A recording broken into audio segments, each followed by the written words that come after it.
Hey guys, welcome back to Main Street Living. Now, Danielle, Cheryl, by now, I believe we're all aware that our impact as humans is reaching far beyond our own communities, and it's also affecting ecosystems all around the globe, right?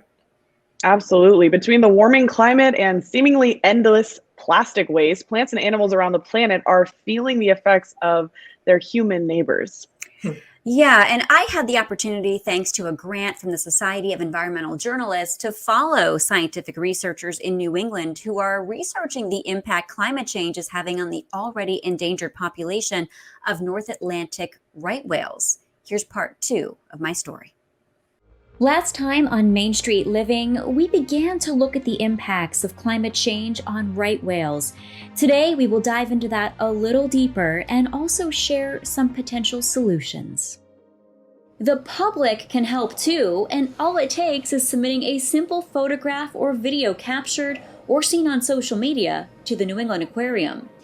Since transmitters can wound the whales and get damaged easily, since 1980, NEAQ has relied on their catalog of North Atlantic right whales for tracking.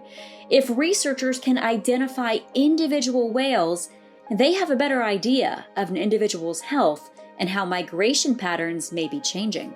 We had a whale that was seen up off of Iceland that people on a whale watch boat took a photograph of. He had just been seen in Cape Cod Bay a few months earlier. And then that whale was seen off the coast of France. Luckily, someone took a video and they sent the video to us and we're like, oh, that's Mogul. That's Mogul who's doing these interesting movement patterns. We actually don't know where they are a larger chunk of the time. So we rely on our ability to find them, take photographs, observe what their weight looks like, what their skin condition looks like, whether or not they have a calve, whether or not they have new entanglements. And so by not being able to find them as frequently, it really impacts our ability to know how the population is doing. Based on these photographs, researchers have noted a change in right whale anatomy due to injuries from entanglements and other factors. All of those human impacts and these cumulative stressors, as they call them, mount over years and years. And in fact, a study was just done that showed that right whales are getting shorter. A right whale in 2019 will be about 3 feet shorter than a right whale in 1981. Not only has there been a change in their growth, but also a change in their reproductive rates due to less available plankton in their typical feeding areas in the Gulf of Maine. They used to give birth every 4 years, 4 to 5 years. Now they're giving birth, some of them is every 10 years. Why is that? Well, a right whale will lose about a third of its body weight nursing a calf. So a female has to be in really good body condition in order to carry a pregnancy to term and then nurse the calf. So a female will choose to forego getting pregnant if she isn't in a good enough body condition. So if we don't have the reproductive females, which are the ones who are getting injured and killed at a higher rate than the males, then we don't have the species. Because right whales generally stay so close to the eastern seaboard, they're at risk from human activities 12 months of the year. This keeps their population from growing, and climate change is only adding salt to the wound. Due to the changing climate, predicting exactly where right whales will be next year remains a challenge. We can be using forecasting as a climate adaptation tool. We can, just like we forecast the weather, we can forecast things like whales. And that's something that we're working on in our lab. So hopefully, as we see each year looking different, we can get a little bit of a head start for how to plan ahead. You think of other creatures that are also being impacted. Fish, for example, they're just not as visible to us.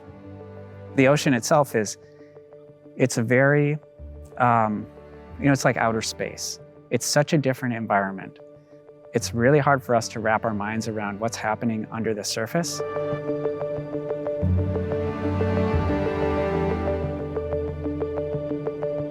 You know, I have tremendous heartache about this situation and this species.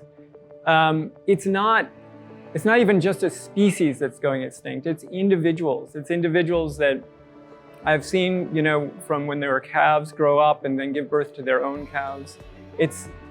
It's personal, and I think if people can feel that the way I feel that, then I would hope that they would care. Caring is step one. Taking action is step two. call their congressman or write letters or change their behavior, ask where their seafood's coming from to see whether or not it's whale safe. You know, there are lots of things that people who really feel that it's personal can do. So I hope people can find that in themselves. Right whales are not the only whales to be impacted by the effects of climate change. In part 2 of this series, we travel up the coast to Bar Harbor, Maine, to talk with researchers at the College of the Atlantic to learn how fin and humpback whales are faring.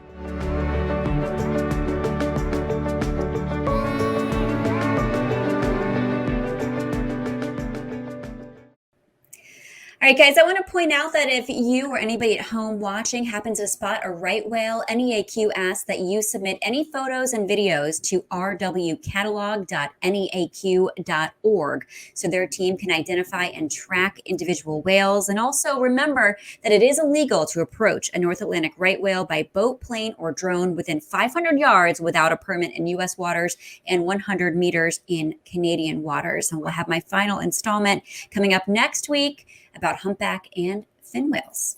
If I see a picture, if I see a whale, Cheryl, I'm sending you a picture. That is for certain. But coming up, you know that the holidays leave us feeling run ragged. So we have some tips to keep your energy up next.